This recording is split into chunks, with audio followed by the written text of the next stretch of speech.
Well, if you got a bulletin today, you see at the title at the top, it says, "All that glitters is not gold." And that right there is a quote attributed to Shakespeare, roughly 500 years ago. It basically means that just because something looks good, it doesn't mean that it actually is good, right? All that glitters is not really gold. But before you go and get impressed by my knowledge of Old English lit and Shakespeare, my experience with this quote is actually not from Shakespeare at all, but like other children and teenagers of the 90s, my experience is from the song All-Star by Smash Mouth. You guys know the song, right? Hey now, you're an all-star, get the game on. Right, that one? Love that song. Isn't it great? Catchy tune. But my point in sharing this is not to impress you with my knowledge of 90s rock or my incredible singing ability, but rather to note in the song All-Star, they actually changed the lyrics. Did you know that? Instead of saying all that glitters is not gold, like Shakespeare said, they say all that glitters is gold. In essence, what they say is whatever looks good to you, it must be good. If it glitters, it really must be gold. Now, whether the intent of their song was a critique of society or agreement with it, I'm not totally sure. But I do believe this line so perfectly explains the world we live in. All that glitters is gold. If it looks good to you, then it must be good. Go do it. You do you. Chase what makes you feel good. If it makes you happy, it can't be that bad. The pursuit of pleasure today reigns supreme. But let's be honest, it's not just today. I mean, Shakespeare felt strong enough about this idea to write his quote 500 years ago. And then today, the preacher himself is going to talk on this idea in our text from a vantage point of thousands of years ago. Since sin has entered creation, mankind has been bent toward seeking meaning in pleasure, chasing what feels good.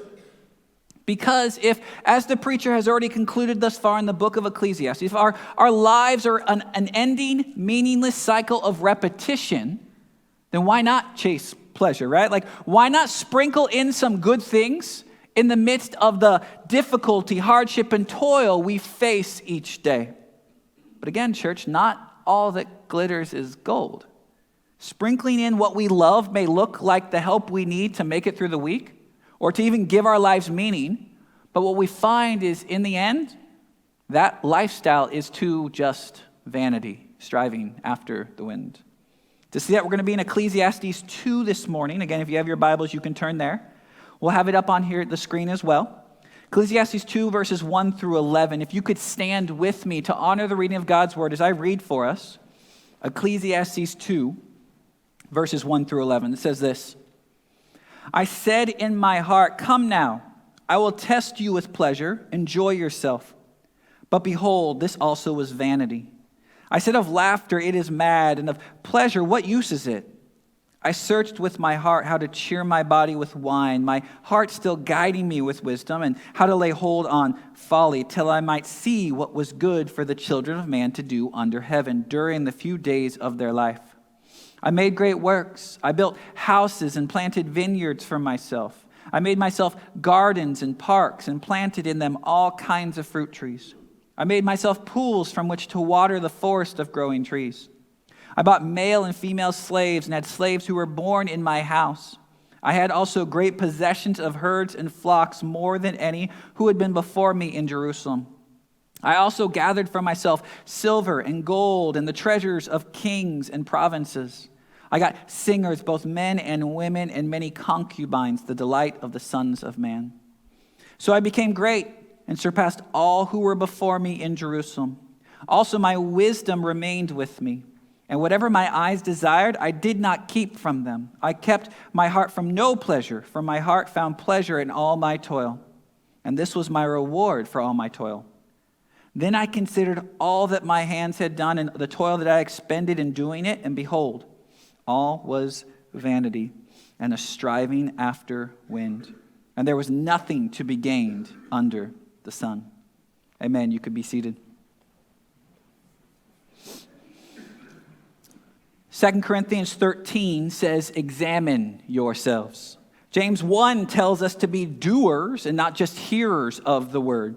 1 Corinthians 11 calls us to examine ourselves before taking communion, which we will do later today. Galatians 6 tells us to test our works. You see, when we're confronted with biblical truth, our job is to examine our lives. And so when we talk through these points here today, church, my challenge to you is this: examine your life. You see, yes, the unending pursuit of pleasure is a problem in our world today. I get that. And those who are in our society who are building their lives on this lifestyle need to be confronted about the vanity of that pursuit. But church, these words are for us too. Not just for people out there, these are for us. Today is a chance to examine our lives, to see if we may be unknowingly building our lives on the pursuit of pleasure rather than Christ. And so my admonition as we consider this text is look at your life, examine yourself, test yourself with the words of the preacher this morning. And the first thing the preacher tells us is that he's going to try to find his meaning now in pleasure. Look with me at Ecclesiastes 2, verses 1 through 2. Again, it says this: I said in my heart, come now, I will test you with pleasure. Enjoy yourself. I mean, if we're stuck on this endless, repetitive, vain existence, then maybe we should just make the most of it, right? And to some extent, this does make sense, right? If there's nothing else beyond the here and now, then why not live it up, right? Like if there's nothing beyond life under the sun, we should live it up. And this way of living is what we call hedonism. Maybe it's a term you're familiar with, maybe not. It's basically a lifestyle built upon the premise that pleasure is the highest good and proper aim of life. Now, I doubt most people today, even in our society, are truly 100% hedonistic because they'd quickly find themselves completely alone or probably dead from such self-extreme seeking, right?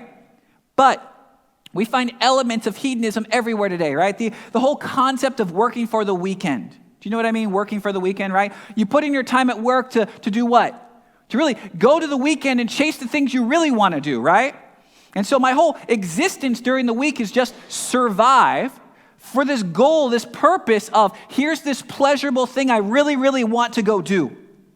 Or even this idea of escapism. Have you heard that term before? Escapism, where people today, they escape into alternate realities, so to speak. We see this through video games and media consumption, social media. But this can also be simply escaping to the outdoors.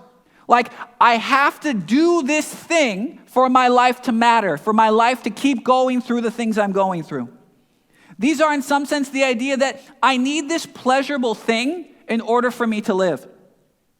Now, again, is it wrong to enjoy the weekend or to play video games or go to the outdoors or enjoy a hobby? Absolutely not. Those are glorious things, church. But listen, there is a fine line between the proper enjoyment of something and idol worship. And that's tough.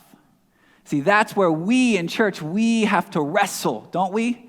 We have to wrestle with this thing that you really love and enjoy. Am I enjoying it properly, or am I leaning too far into it and it's become something I'm worshiping or pursuing for my actual meaning in existence?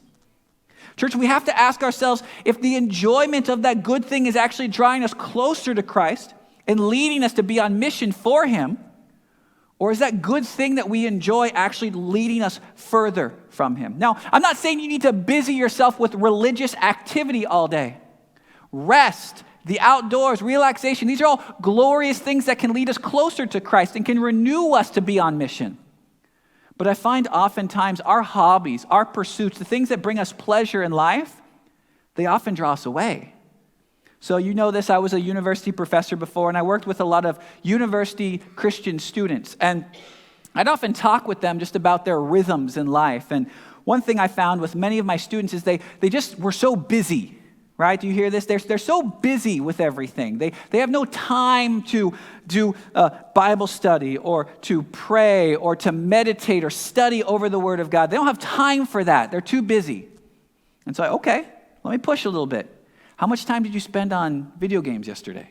How much time did you spend on social media yesterday? These things that you really enjoy. It was like 6 to 8 hours. They'd spend hours and hours on these things they really enjoy, but they have no time for any pursuit of God. And that's when we've crossed that line. Do you know what I mean? And this is true for all good, all pleasurable things we enjoy. We have to examine ourselves, church, to see if we've inadvertently crossed that line ourselves with anything that we enjoy doing. Now, to help us with this, we're going to zoom in with the preacher today and look at 5 areas of pleasure pursuing that have the potential for people to try and build their lives and meanings on.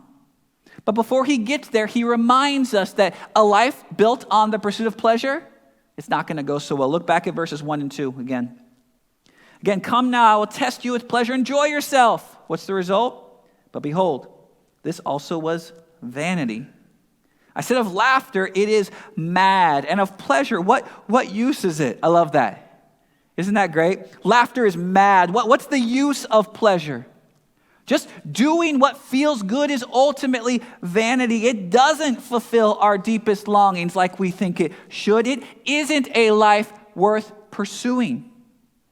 But I love that the preacher, he doesn't just make this blanket statement and move on to something else. He's got to prove his point on this. He wants to show how he chased 5 of the most common pleasure pursuits of life, and still, as he actually got those things, he found only vanity waiting for him. Let's look at those 5 this morning. The first one is finding meaning in food and drink. Look at verse 3 with me. I searched with my heart how to cheer my body with wine, my heart still guiding me with wisdom, and how to lay hold on folly till I might see what was good for the children of man to do under heaven during the few days of their life. So the first pleasure pursuit he's going to chase is wine.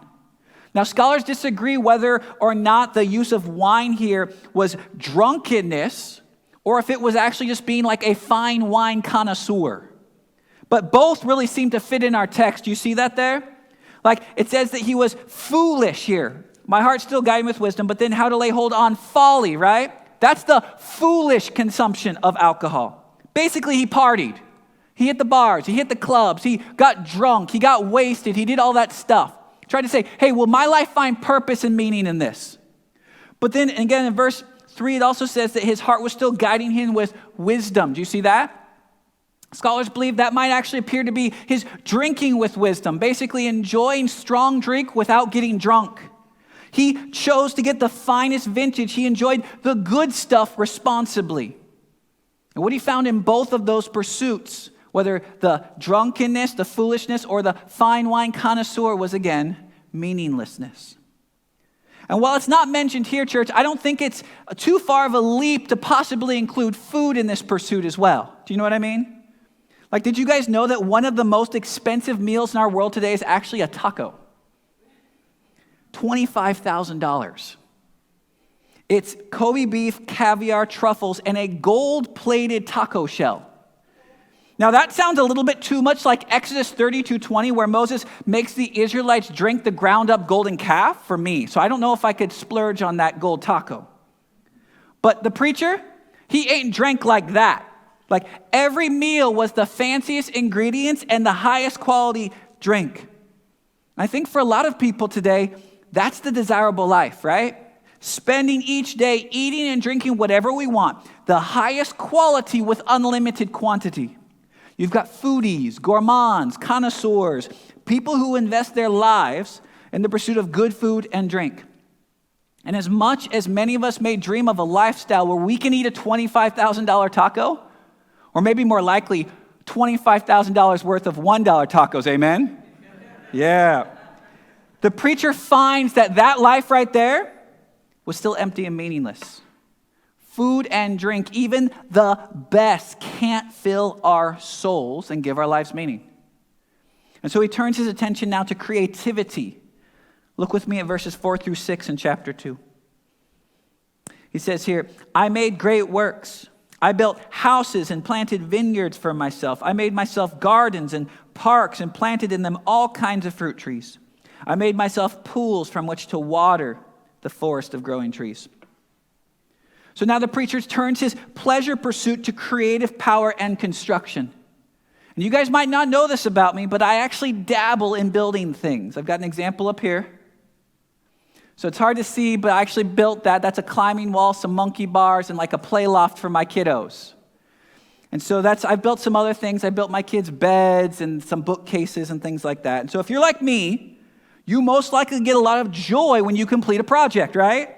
Like when you've worked hard to create something with your hands, there's this certain special satisfaction that comes when you finished it. And it's not just with just building projects. It's also the creation of a song or maybe a story you wrote, the completion of a work of art, finishing up a bathroom remodel, creating a new creation in the kitchen, digital design, or planting a garden. Mankind, we love to create, don't we? We are inventive and creative. Man, I'm blown away by my wife and my kids' creativity that's so different than mine, let alone when I talk with all of you and see the different ways God's gifted and created you to be creative. But what happens is with this creative bent that we have, it's easy to put our life-meaning eggs all in that basket. Like maybe you have a job that you're not super enthusiastic about. And so your creative outlet is what you really long for each day. It's the thing that's going to help you get through the end of the week. Your free time is full of building or artistic projects. When you look at your budget, your green thumb and your baking take up the bulk. And the preacher, he took those little projects that you and I kind of dabble with, and he went big, right? Do you see that? Houses, vineyards, gardens, parks, all kinds of trees, and of course, pools. Like who does this? I mean, this is creative opulence at its finest. I imagine he probably had peacocks running around his compound like some kind of Bond villain. He gave his creativity full vent. He made some spectacular things with his hands. And yet, this too was vanity. For all the joy he got out of his creations and accomplishments, there was still an emptiness in his soul that this creativity could not fill. So he turns elsewhere now to materialism. He looks if he can find meaning in his material possessions. Look at verses 7 and 8a in our text. It says, I bought male and female slaves and had slaves who were born in my house. I had also great possessions of herds and flocks, more than any who had been before me in Jerusalem. I also gathered for myself silver and gold, the treasure of kings and provinces. I got singers, both men and women. Here the preacher turns his attention to say, hey, maybe I can find my purpose, my meaning in all the stuff I have. He purchased things. He invested his money into buying more stuff to fill his home. Now, as we talked before about slavery, the admission of purchasing slaves here in our text does not mean that the Bible condones such an act. In fact, the Bible would condone very little of the preacher's lifestyle right here. Instead, we need to understand that what he's saying here is these servants he had in his house, they would make his life easier. That he would have been waited on hand and foot. He would have servants do everything in his home that he did not want to do. And I think many have a dream of this lifestyle. This is why so many moms are interested in robotics. We're really, really hoping we can get things to mop the floor and do the dishes and do these things for us so we don't got to worry about it anymore, right? But the preacher, he had even more than that. It says here he accumulated herds, flocks, treasure, gold. You name it, he had it. He got material possessions to give his life meaning. Like he bought the newest iPhone, iPad, or whatever new something's coming out this year. He had the newest car, the most high-tech house, the nicest brand of clothes, the newest gaming system, the best tools, the nicest outdoor equipment, the most bells, whistles, gadgets imaginable. He had a cabin up north, to the south, to the east, to the west. He also had a nice boat at each one. He was living his best Minnesotan life. He sought to find his meaning in the various trinkets and toys that he could fill his house and garage with. He had it all, and yet he had nothing. That same empty feeling continued to tug at his soul, even with an orchestra playing in the background, probably playing All-Star by Smash Mouth. He still found himself completely unfulfilled. So he turns now to sex. Look at verses 8. Look 8b with me. It says he also accumulated many concubines, the delight of the sons of man. Our text here says that he got for himself many concubines. That term concubine, as Southern Baptist Theological Seminary President Danny Akin says, he says a concubine was a woman given to a man simply for the purpose of sexual pleasure. Concubines were objects. And our text says the preacher had many of these women. He amassed for himself a number of women who he would just use for his own sexual fantasy. And again, if the author of Ecclesiastes is in fact Solomon, like many people suppose, we can tack on 700 wives for good measure. Needless to say, the preacher, he went all in on the idea that sexual pleasure could provide. He was able to pursue what our world now kind of holds as a normative, healthy pursuit. frequent, unhindered sexual acts with a variety of partners. And again, in our world today, for many, this appears to be the life worth living. One conquest after another, a new day, a new sexual escapade to chase. And you guys know this, we live in an over-sexualized world where sex is treated as if the more variety of partners you have and the frequency you have, the better. I don't know if you know this, there's actually a term for it. Maybe you've heard it, sex positive. Have you heard that term? It means a positive view of sex, which again, in the church, we've got a positive view of sex too. The difference is the term they use, it's saying basically the type of sex where you just do whatever you want.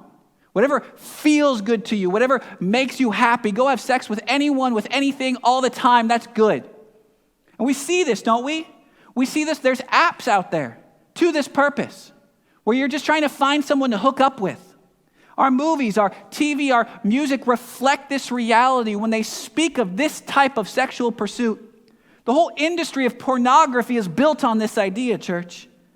So many in our world today, they live with the delusion that they think that my life will have meaning if I have more sexual experiences and pleasure in that way.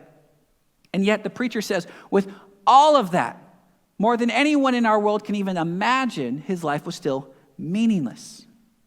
The ability to have sex on demand with many could not satisfy his soul. And so finally now he turns to fame and greatness. Look at verses 9 through 10 with me. He says, so I became great and surpassed all who were before me in Jerusalem. Also my wisdom remained with me. And whatever my eyes desired, I did not keep from them. I kept my heart from no pleasure, for my heart found pleasure in all my toil. And this was my reward for all my toil. And so the final thing the preacher turns to this morning is exaltation. He lived in the realization that he was the greatest, the most well-known around. He was famous. He'd be remembered for years to come. He had Taylor Swift-like fame. And again, for many today, being well-known or the greatest at anything sure feels like a good pursuit, right? I really hope I can be the greatest hunter, outdoorsman. I want to be the best musician around. I want to be known as the best teacher, the best mom, the best business owner. I want to be well-known, famous, so people will notice me. People give their entire lives trying to make it big, chasing their 5 minutes of fame just to be known as a great one in some regard for even just a moment. Just to be known, just to be recognized. I mean, guys, this is the entire platform of YouTube, is it not? Or TikTok. All of these social media or video platforms are there basically to say, hey, look at me. Notice me. Get me noticed. I need my 5 minutes fame. I need to be well known. I need the likes. I need the clicks. I need to be famous. Now, again, doesn't mean that everyone that uses those platforms is doing that, but it's really, really easy to slip into that, right? That fine line between proper pursuit and an idol.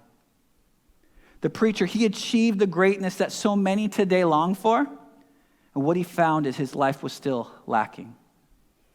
And so the preacher shared with us, these are things I chased, these are things I pursued, these are things I had. And then we finally get to verse 11. Verse 11 tells us, what's the result of all of this? What do we see in verse 11? Then I considered all that my hands had done, and the toil I had expended in doing. I looked at everything I had pursued, everything I had chased, everything I had achieved, everything I got. And behold, all was vanity and a striving after wind. And there was nothing to be gained under the sun. Church, the preacher got in mass quantity what many in our world today only dream of getting a sliver of. He indulged in the various pleasures our world chases for meaning and purpose. And he says the result was still vanity, meaninglessness, an empty soul. And again, as I said at the beginning, as badly as our world needs to hear this and realize the track they're on won't bring them the meaning that they're looking for, church, we need to hear this. We need to realize this. We need to be confronted with the reality that these pleasures that we're chasing, they're not going to give our lives the meaning we think they will. Yes, they may distract us for a time. They may brighten our week a bit. They may give you something to look forward to or relieve your stress, but they can't give the meaning to your life that you long for, church. Because it's easy for us to say, yes, Jesus is Lord, but then our lives reflect a different pursuit. And so, church, recognize this. Recognize, just slow down even for a moment this week. Look over your life and see if any of these things that you really enjoy have crossed that line from being a good, healthy pursuit to being an idol. See if anything's moved from merely being a pleasure to being a life pursuit, something that you can't live without. Examine yourselves. Test yourselves this morning. But then what do? Like, what do we do with that? If we look at something, we say, hey, I really like this thing. This is something I like doing. And we look at that thing, and we're not sure where we're at. We're wrestling with, are we properly enjoying it, or is it an idol? What should we do, church? Should we just stop doing that? Should we just cut out all the things that we enjoy and live a mundane, boring existence until we get to heaven? I don't think so I wouldn't recommend that. I just don't see that biblically. Instead, I think what we need to do, church, is we need to change how we view all of the various pleasures under the sun. You see, what happens is the people out there, church, when they look at us, what do they think? Killjoys. They're no fun. They're here just to rain on my parade. They're here just to ruin all the fun that I want to have. But church, we're not killjoys, nor should we be. You see, rather, we get the chance, church, to be salt and light to people out there. The chance to show the world how to view pleasure the way it was created to be used. There's two ways we can do this, church. The first thing is we need to keep the biblical guardrails on our pleasure pursuit. Do you know what I mean? Keep the biblical guardrails on. All of the pleasures that we spoke about today, church, they were created by God for us to enjoy them. Do you realize that? Like, God didn't mess up when he made food taste good. He didn't mess up when he made sex a good thing. The problem the preacher in our world has is they want to take these good things that God's created, throw off all the guardrails, and just go with an unhindered pursuit. They think that, hey, if I like this in small measure, I'll like it if I blow it up and make it bigger and pursue it with any guardrails on. But does that really make any sense? I mean, think about it. Like, how does this work in life? Like, I don't know about you, but I love donuts, right? Donuts are awesome. And I haven't been able to find it. I was talking to someone about this maple bars. You guys have maple long johns. It's not the same. I need a maple bar. That was a West Coast thing. It's a glorious, glorious, beautiful thing. But as much as I like donuts, if I just eat donuts, breakfast, lunch, dinner, snack, all day, every day, I'm going to get what we call natural consequences. And so what do, church? I put guardrails on. I don't eat donuts every day, every meal.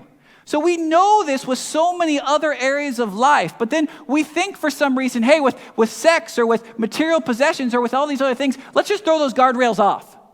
Let's just go and chase what we think, and we think there's going to be no natural consequences. What are we doing? Everything in life is better when it's done in the proper limit that God's created for us, church. When we try to pursue anything outside of the good guardrails that God has given us, you will always find chaos and vanity. And so, church, instead, God has given you these good pleasures we talked about today, or those other things you thought of this morning. He's given those to you to enjoy within the correct context so you won't gorge yourself on anything and harm yourself. And so, church, as we talk about pleasure, don't rid yourself of pleasurable things. Enjoy them. God's given you these things for your good. Showcase God's glorious goodness and your enjoyment of these things. But do that with God's good guardrails on, knowing that they're not limiting you. They're giving you guidance so you to properly enjoy and experience his good creation. So the first thing we do to enjoy things properly, church, is we keep God's good guardrails on. But the second thing we need to do, church, is we need to see pleasures for what they really are. We need to see all these pleasures in life for what they really are. Because if we believe that God created all these things, then our job is to see them for the purpose that God created them for. And I believe, church, all these good things under the sun, God gave them to us to be signposts, guide markers. They're here to lead us to the realization that there is a God and he is good. That he is a good God that created these good things for us to have. They're to guide us to our ultimate purpose and meaning and enjoyment of Jesus. They're not meant to replace him. You see, the problem we run into is like we're going on a hike. Imagine we're at the forest day, we're going on a hike, and we come across this beautiful sign of a waterfall. And it says waterfall 1 mile ahead. But instead of going that 1 mile, what do? We stop at the sign, and we're just amazed by the sign. We take pictures of the sign. We take pictures with the sign. We love the sign. We're like, this is such an amazing sign. And then we go home, and we miss out on the real thing. It makes no sense. You see, God didn't bless us with all these pleasurable things so we would use our life trying to chase those things and forget the real joy. Rather, he gives us good things, church, to lead us to him. I mean, think about this. Every time you eat something that's amazing, the meal you love the most, just stop and be amazed that God gave you taste buds. You don't have to have taste buds. He didn't have to do that. He could have just made it necessary for your survival, but he gave you the blessing of taste buds. And then he created these foods, pastries, and meats, and different flavorings and sauces, and different ways of combining things to make it extremely awesome. And so don't just be amazed at the food and chase the food. Let the food lead you into a greater exaltation of Christ. Man, God is good. He made this. He did this for me. Or if you go out to the outdoors this next week, don't just get enamored with the outdoors. Let the outdoors lead you into a praise of Christ and say, oh my goodness, God made this. This is incredible. Like, God did all of this. And he did this so I could sit here right now and drink it all in and give him glory and praise. Or when you make something this week, think about not just the object you're creating, but think for a moment about, man, I'm reflecting God's image here. This is the Imago Dei, the image of God being reflected. Our God is a creative God, and he's created me to be a creative person. I'm actually doing what God's created me for. I'm working and acting and creating in such a way as to reflect the goodness of God's creativity. You guys, every time we get a chance to enjoy something that brings us pleasure, brings us happiness, brings some good to our lives, that thing is meant to lead us to the praise, enjoyment, and glorification of God. Church, are you letting your enjoyment or praise of pleasure rest on the thing itself? Or is it a signpost? Are you realizing this thing that I love leading you to Christ? Because ultimately, all of these good things under the sun, they're meant to lead us for a hunger, a thirst for more of God himself, our ultimate joy giver. In 1986, John Piper famously coined the term Christian hedonism in his great book, Desiring God, a book I highly recommend to you all, changed my life. Here in the book, he says this: Christian hedonism is the conviction that God's ultimate goal in the world, his glory, and our deepest desire to be happy, church, they're actually one and the same. Because God is most glorified in us when what?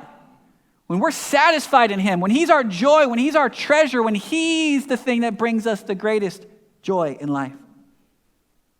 Not only is God the supreme source of satisfaction for the human soul, but God himself is glorified by our being satisfied in him. I love this. Therefore, our pursuit of joy in him is essential. Our pursuit of joy in him, church, is essential. Not in these things he's created. Those are meant to lead us to the realization that he is our supreme joy. And church, this is what we need. This is what our souls are longing for. That the enjoyment of everything under the sun is meant to lead us here to this great reality. Because, church, if you build your life on anything other than this, it's not going to work. If you build your life on experiences, possessions, achievements, accomplishments, anything else, it's going to let you down in the end. It makes me think of Matthew 7. If you have your Bibles, go over to Matthew 7, 24 through 27.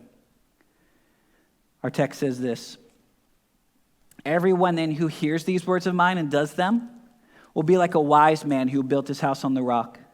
And the rain fell, and the floods came, and the winds blew and beat on that house, but it did not fall, because it had been founded on the rock. And everyone who hears these words of mine and does not do them will be like a foolish man who built his house on the sand. And the rain fell, and the floods came, and the winds blew and beat against the house, and it fell, and the fall of it was great. See, what this is saying, church, is when you build your life on Christ, on his word to us, on his spoken commands, on what he has told us, when you build your life on that, church, when the storms come, your life's going to stand. But if you build your life, your faith, your relationship with Christ on these pleasures of the world, on these other things, when the storms come, church, you will be shipwrecked. Now, some of you know this next week is actually the 1-year anniversary of when my family lost our sweet baby Paisley.